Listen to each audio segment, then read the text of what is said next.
Good day. Please introduce yourself. Good morning, ma'am. I'm Michelle Panes, 28 years old. I am a single mother of my daughter, 8 years old. I am a high school graduate. I have 2 brothers and 4 sisters.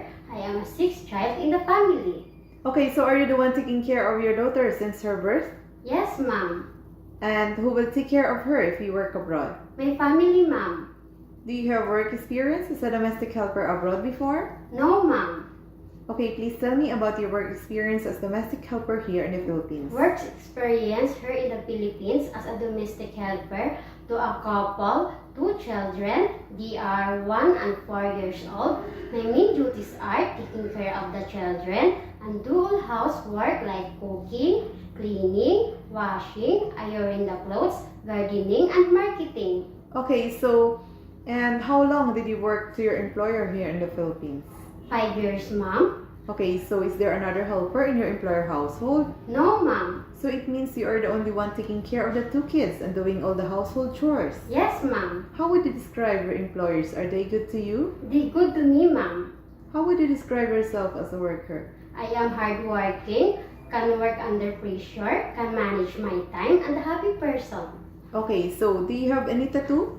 No, ma'am. Did you undergo to any kind of surgery before? No, ma'am. Why do you want to work abroad? I want to work abroad for children education, to save money, to build our own house. Are you scared of dogs and cats? No, ma'am. Are you willing to take care of a baby in Hong Kong? Yes, ma'am. What will you do if the baby did not stop crying? I will check maybe the baby is hungry, then I will feed, or I will check the body temperature. Maybe the baby is sick, then I will tell the mother, ma'am.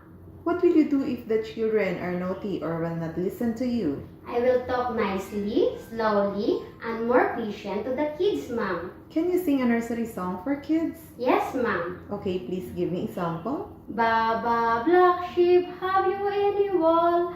Yes, sir, 3 bags full. I want for the master and one for the dame. I want for the little boy who lives down the lane. Okay, thank you. Do you have a food allergy? No, ma'am. Are you okay if your day off is not Saturday or Sunday? Yes, ma'am. Would you accept no day off but instead to be paid by your employer? Yes, ma'am.